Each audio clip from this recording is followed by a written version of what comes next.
Breaking news చూస్తున్నాం. SLBC వద్ద rescue operation కొనసాగుతుంది. 148 గంటలుగా నాన్ స్టాప్ గా రెస్క్యూ ఆపరేషన్ కొనసాగుతుంది. ఇక ప్రస్తుతం లేజర్ కట్టర్స్ తో టీపీఎం మిషన్ రాడ్లను తొలగిస్తున్నారు. మరోవైపు వెంటిలేషన్ సమస్యను క్లియర్ చేస్తున్నారు టెక్నీషియన్లు.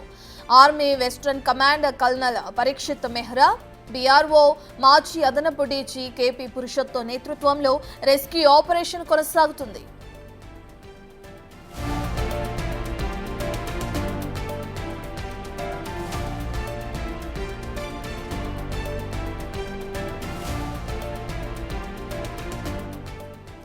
అయితే నేటి నుంచి 3 షిఫ్టులుగా కొనసాగనుంది ఈ రెస్క్యూ ఆపరేషన్. షిఫ్ట్కు 70 మంది చొప్పున టన్నెల్ లోపలికి వెళ్లనున్నారు.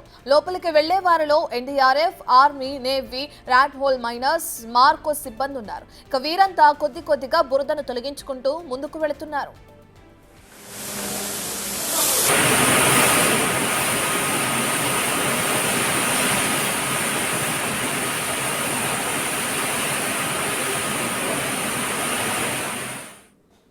ఇక ఎస్ఎల్బీసీ దగ్గర రెస్క్యూ ఆపరేషన్ కొనసాగుతుంది. అయితే ఈ రోజు నుంచి 3 షిఫ్టులుగా ఈ రెస్క్యూ ఆపరేషన్ కొనసాగే అవకాశం కనిపిస్తుంది. దీనికి సంబంధించిన పూర్తి డీటెయిల్స్ అందించడానికి మా ప్రతినిధి శంకర్ అందుబాటులో ఉన్నారు. రైట్ శంకర్, డీటెయిల్స్ ఏ విధంగా ఉన్నాయి?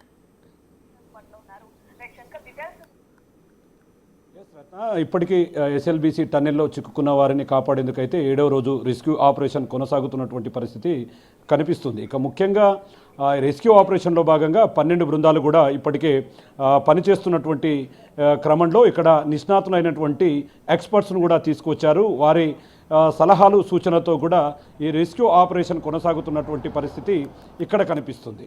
ఇక ముఖ్యంగా 12 బృందాలు, దాదాపు 636 మంది సభ్యులు అంతా కూడా ఈ రెస్క్యూలో షిఫ్టుల వైజ్గా పనిచేస్తున్నారు. ఇక ముఖ్యంగా ఈ రోజు నుంచి దాదాపు 70 మందితో కూడినటువంటి రెస్క్యూ బృందం షిఫ్టుల వారీగా లోపలికి వెళ్ళి రెస్క్యూ ఆపరేషన్ను మరింత ముందుకు తీసుకువెళ్లేందుకైతే ప్రయత్నాలు కొనసాగుతున్నటువంటి పరిస్థితి ఇక్కడ కనిపిస్తుంది రత్న.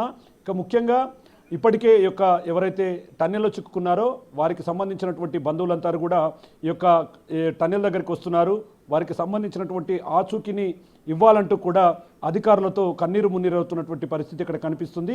ఇక మేజర్గా 7వ రోజు అంటే నిన్న ఏదైతే ముఖ్యంగా ఈ యొక్క టన్నెల్ లోపల ఉన్నటువంటి టీబీఎం మిషన్లకు సంబంధించినటువంటి రాడ్లను, ఇనుప రాడ్లను, అదేవిధంగా అక్కడ వెంటిలేషన్ పైప్ అంతా కూడా ఆ యొక్క సీపేజ్ జరిగిన క్రమంలో మొత్తంగా విరిగిపోవడం జరిగింది.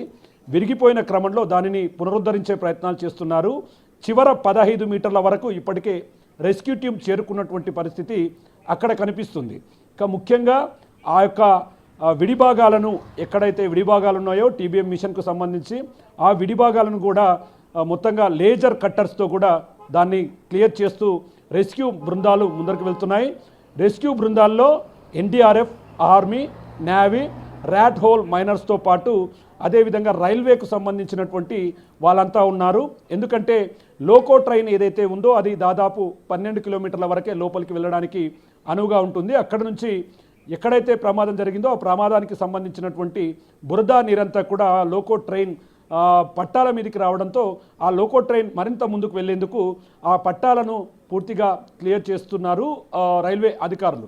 ఇక ఇప్పటికే నిష్ణాతులైనటువంటి జియోలాజికల్ ఎక్స్పర్ట్స్తో ఆ సాయిల్కు సంబంధించినటువంటి టెస్టుల పరిశీలన కొనసాగుతుంది.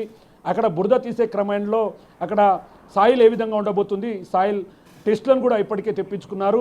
ఇప్పటికీ దీనికి సంబంధించి దాదాపు 140 గంటలు పూర్తయిపోయింది. ఇక దీనికి సంబంధించి army western commander colonel Parikshit Mehra, అదేవిధంగా బీఆర్ఓ మాజీ అదనపు డీజీ కేపీ పురుషోత్తం నేతృత్వంలో కూడా ఈ రెస్క్యూ ఆపరేషన్ను కొనసాగుతున్నటువంటి పరిస్థితి కనిపిస్తుంది. ఖచ్చితంగా మరో 22 గంటల్లో దీనికి సంబంధించి పురోగతి ఉంటుందని చెప్పి కూడా ఇక్కడికి వచ్చినటువంటి అధికారులు చెబుతున్నారు. ఇక ముఖ్యంగా లోపలికి వెళ్తున్న క్రమంలో అవాంతరాలను ఖచ్చితంగా ఎదుర్కొంటున్నారు. మనం విజువల్స్లో చూపించినట్లుగా లోపల భారీ జనరేటర్ల సహాయంతో వెలుతురును ఎక్కువగా ప్రసారించేలాగా కూడా అన్ని ఏర్పాట్లను కంప్లీట్ చేస్తున్నారు అధికారులు. అక్కడ ఊబి అంటే ఎక్కడైతే సీపేజ్ జరిగిందో ఆ ప్రాంతంలో కింది భాగంలో బురదతో కూడినటువంటి ఒక ఊబి లాంటి ప్రదేశం ఉండవచ్చు. కావున జాగ్రత్తగా ముందుకు వెళ్ళాలి. నిపుణుల సలహాల సూచనల మేరకే ఇదంతా కొనసాగాలని చెప్పి కూడా ఇప్పటికీ జియోలాజికల్ ఎక్స్పర్ట్స్ చెప్తున్నారు. మరి ముఖ్యంగా మరో 48 గంటల్లో దీనికి సంబంధించినటువంటి అప్డేట్ వచ్చే అవకాశాలు ఉన్నాయంటూ అధికారులు చెప్తున్నారు. మరోవైపు ఉత్తమ్ కుమార్ రెడ్డి ఇప్పటికే రెస్క్యూ ఆపరేషన్ను విజయవంతం చేసేందుకు అవసరమైతే మరిన్ని బృందాలను కూడా ఈ రెస్క్యూ ఆపరేషన్కు పిలిపిస్తామని చెప్పాడు. ఈ నేపథ్యంలో రాష్ట్ర ప్రభుత్వం చిక్కుకున్న వారిని వెలికి తీసేందుకు పూర్తి స్థాయిలో ఆపరేషన్ను కష్టతరమైనప్పటికీ ముందుకు వెళ్తున్నారు.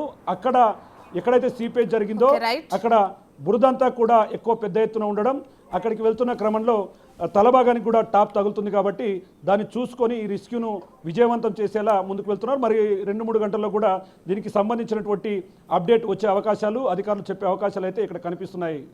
రత్న. Right, thank you Shankar.